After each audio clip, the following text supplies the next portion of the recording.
نحمده ونصلي على رسوله الكريم اما بعد فاعوذ باللہ من الشیطان الرجیم بسم اللہ الرحمن الرحیم معزز ناظرین السلام علیکم ورحمۃ اللہ وبرکاتہ۔ میں ہوں میاں محمد اکرم آپ کی خدمت میں حاضر۔ ناظرین، حالات سے تو آپ سب واقف ہوں گے کہ اس وقت جو پاکستان کے حالات ہیں، ان حالات کو دیکھتے ہوئے شیخ سعدی رحمۃ اللہ علیہ کی ایک حکایت یاد آتی ہے کہ ایک دفعہ شیخ سعدی رحمۃ اللہ علیہ کسی قرینے کا سفر کر رہے تھے، کسی گاؤں کا، دیہات کا۔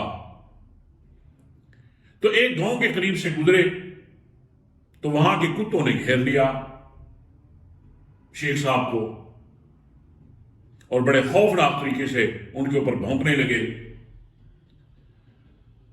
تو شیخ صاحب نے جب یہ محسوس کیا کہ ابھی یہ کتے مجھ پہ چاہ دوڑنے والے ہیں، تو انہوں نے دفاعی حکمت عملی کے تحت نیچے ایک پتھر دیکھا، اس کو اٹھا کر مارنا چاہا کتوں کو، تو وہ جو پتھر تھا وہ زمین کے اندر دھسا ہوا تھا۔ خیر اتنے میں ارد گرد سے لوگ آ گئے، انہوں نے کتوں سے چھڑا دیا، ان کو کتوں کو بھگا دیا۔ تو وہاں پہ شیخ صاحب نے ایک خوبصورت جملہ بولا کہ اس بستی والوں کا دستور بڑا نرالا ہے کہ کتوں کو آزاد کیا ہوا ہے اور پتھروں کو باندھ کے رکھا ہے۔ اس وقت جو ہمارے ملک کے حالات ہیں بالکل یہی ہے۔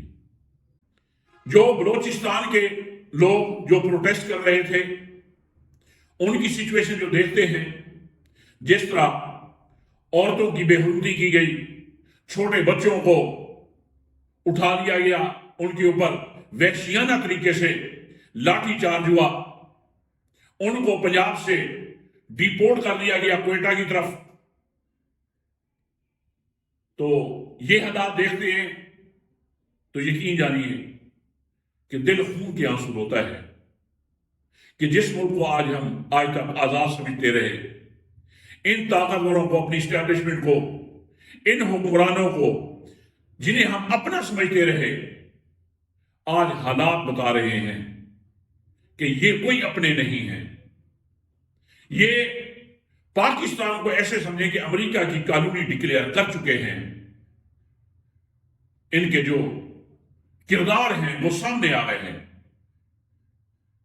کہ اس وقت یہ کوشش کر رہے ہیں کہ کسی طرح پی ٹی آئی کو الیکشن سے باہر کیا جائے، کسی طرح تنگ آ کر پی ٹی آئی الیکشن کا بائیکاٹ کر دے، جو میرے خیال میں اس کا بائیکاٹ کرنا ملک و قوم کے لیے بہت بڑا سانحہ ہوگا۔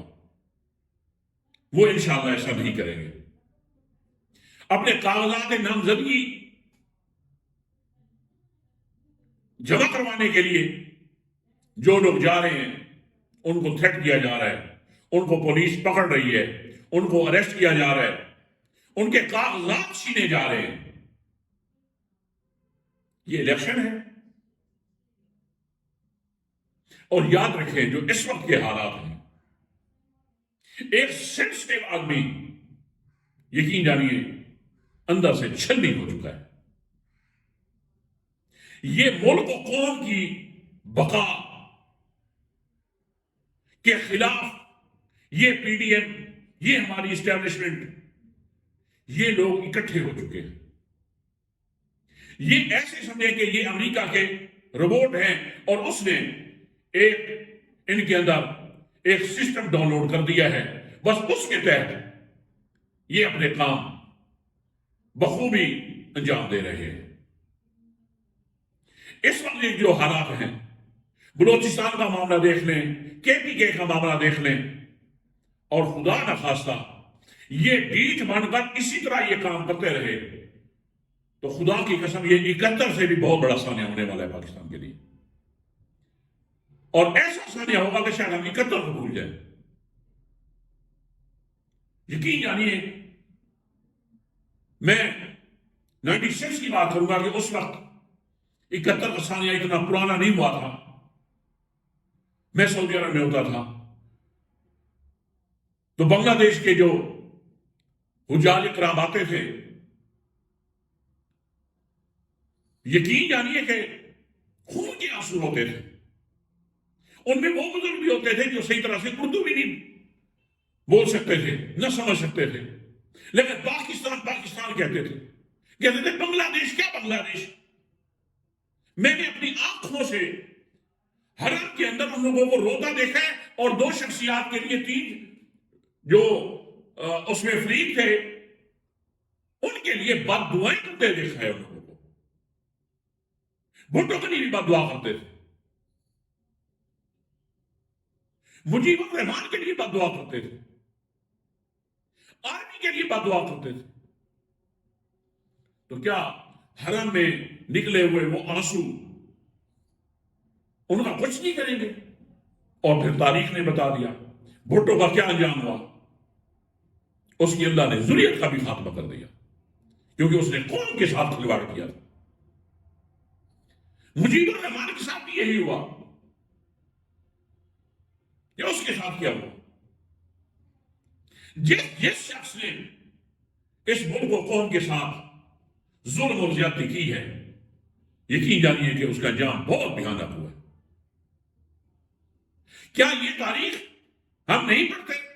یقین جانیے آج مجھ سے بہت عرصہ پہلے میں نے ایک کتاب پڑھی تھی، میں نے ڈھاکہ ڈوبتے دیکھا. غالباً افضل مجید صالح صاحب نے اس کتاب کو لکھا تھا، مصنف ہیں اس کے. یقین جانیے کہ وہ کتاب پڑھ لینے کے بعد آج بھی اگر وہ کتاب کا کچھ مواد میرے ذہن میں آتا ہے تو یقین جانیے میرا بلڈ پریشر شوٹ کر دیتا ہے. کیا ہماری اسٹیبلشمنٹ کو پتہ نہیں ہے؟ کون تھے ذمہ دار؟ یہی لوگ ذمہ دار تھے. ہر طرف نہ یہاں پہ عزت محفوظ، نہ مال محفوظ، نہ زندگی محفوظ. یہ کس طرح کا ملک ہے؟ کیا اس طرح کرنے سے آپ اپنے مقصد میں کامیاب ہو سکتے ہیں؟ قطعاً نہیں ہو سکتے. شرم آنی چاہیے کہ دنیا ہمارا تماشا دیکھ رہی ہے. ہماری عدلیہ کا حال دیکھ،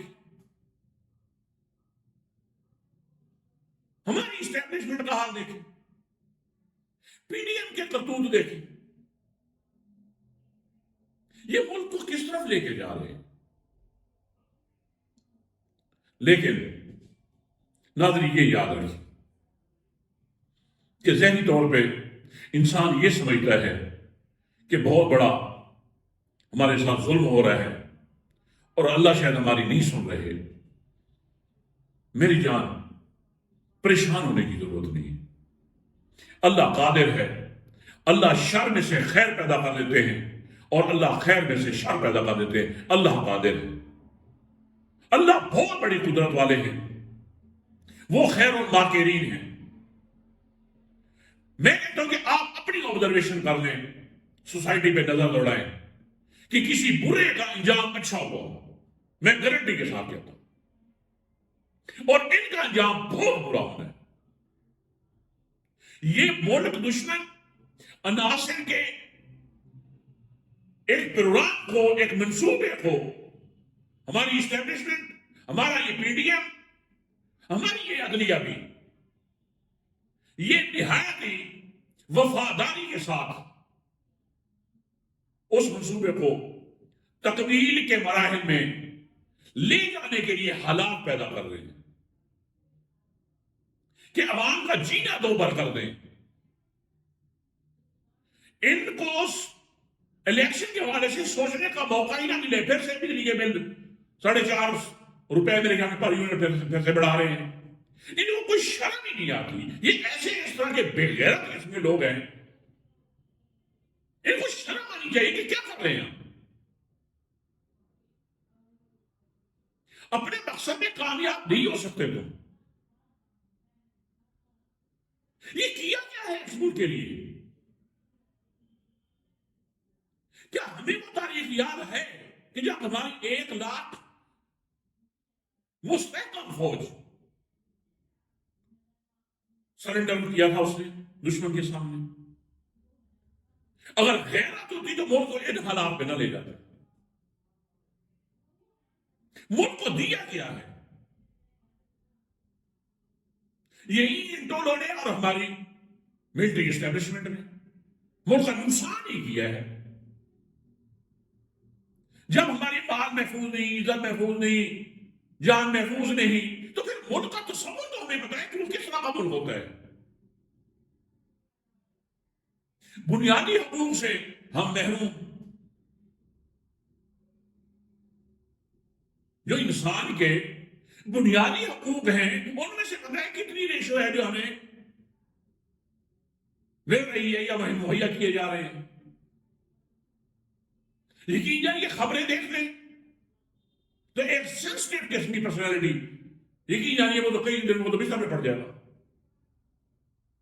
اب ننگے ہو کے ہماری آج برٹش ننگی ہو کے سامنے آ گئی۔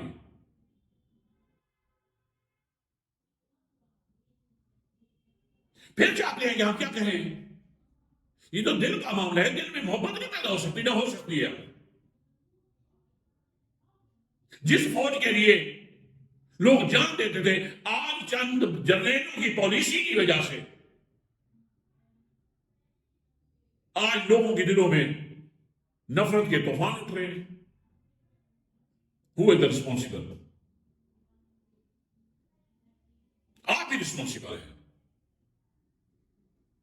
اب آپ کیا مانگ رہے ہیں؟ شفاف اور شفاف الیکشن۔ یہ الیکشن ہو رہا ہے، اسے الیکشن کہتے ہیں۔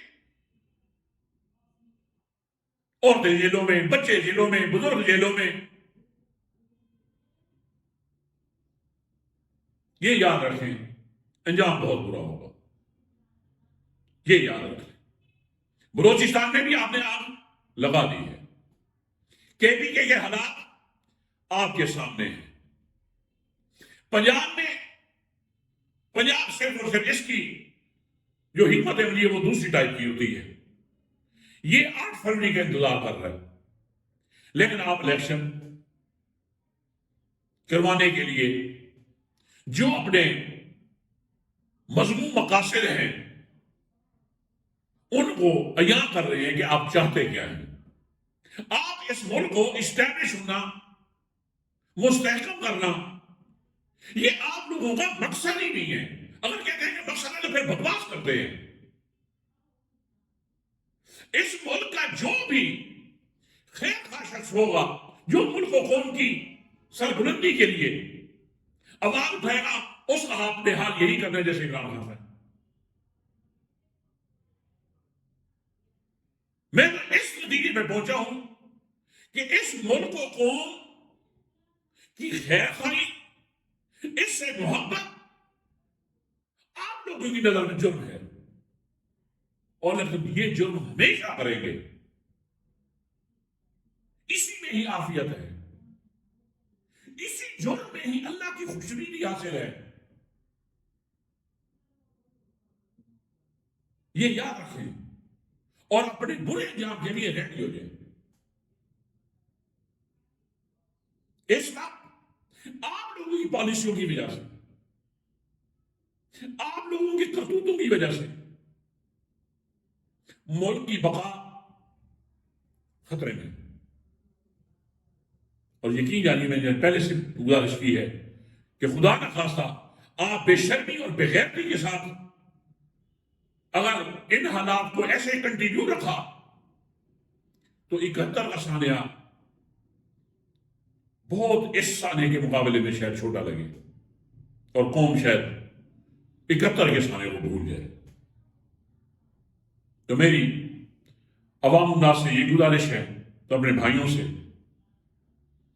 کہ اس کام کو اللہ کی رضا اور خوشنودی کے لیے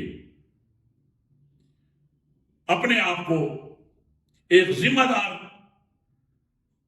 شہری کا کردار ادا کرتے ہوئے ووٹ کا ٹھیک استعمال کریں، اور زیادہ سے زیادہ لوگوں کو اویئرنیس دیں کہ خدا کے لیے اگر اس ملک کو بچانا ہے، اپنے آپ کو بچانا ہے، اپنے آپ کو آزادی دلانی ہے، تو پھر خدا کے لیے ووٹ کا استعمال ٹھیک طریقے سے کریں، اور اس کے لیے نکلیں جو ملک و قوم کی بقا کے لیے لڑ رہا ہے، جو دنیا کے ممالک میں تعلقات رکھتا ہے تو برابری کی سطح پہ رکھتا ہے. جو اپنے ملک کو یا اپنی فوج کو کرائے کی فوج نہیں بننے دیتا کہ جیسے امریکہ حکم دے اس پہ چڑھ دوڑو اور اس پہ چڑھ دوڑو. غیر سے بڑھ کر کوئی چیز نہیں ہے. تو میرے بھائیوں اور میری بہنوں، خدا کے لیے اپنے اندر اس بات کا احساس کرے. آپ کو پتہ ہے کہ ہم پہ کون ہے. یہ ثبوت ہے اس بات کا کہ جیسے ڈاکٹر عبد القدیر خان، ان کے ساتھ انہوں نے کیا کیا؟ کون تھے کرنے والے؟ پتہ نہیں ہے آپ کو؟ اس کا جرم یہ تھا کہ اس نے پاکستان کو ایٹم بم دیا تھا. اور اس کے ساتھ انہوں نے کیا کیا؟ ایم ایم عالم جس نے ورلڈ ریکارڈ بنایا تھا جہاز گرا کر، ان کے ساتھ کیا ہوا؟ یہ لوگ، میں پھر سے کہتا ہوں، establishment, P D M, bureaucracy, یہ اپنے موصلوں کی قاتل رہی ہے. ڈاکٹر عبد القدیر خان کے بارے میں علماء فرما رہے ہیں کہ پاکستان میں اگر مولوی کی داڑھی اور اس کی پگڑی محفوظ ہے تو اس کا سہرا ڈاکٹر عبد القدیر خان کے ساتھ جاتا ہے. اور ان کے ساتھ کیا کیا تھا؟ اگلی ایک خبر کہ مولانا شیرانی، اللہ ان کی عمر میں عمر میں برکت دے، ابھی بات فائنل ہے تقریباً کہ انہوں نے پی ٹی آئی میں شمولیت کر لی ہے. اور باقی بھی میں علماء سے یہی گزارش کروں گا کہ خدا کے لیے حق کے لیے آواز اٹھائیں. ٹھیک ہے کسی کی فیور نہ کریں، لیکن کیا یہ اس وقت ملک کے اندر ظلم و ستم کا بازار گرم ہے، کیا اس پہ چپ رہنا ٹھیک ہے؟ اگر چپ رہنا ٹھیک ہے تو پھر میرے خیال میں دنیا و آخرت کا جو انجام ہے اس کے لیے ہمارے لیے خطرے کی گھنٹی ہے. تو ناظرین، اسی کے ساتھ ہی میں آپ سے اجازت چاہتا ہوں. السلام علیکم ورحمۃ اللہ وبرکاتہ.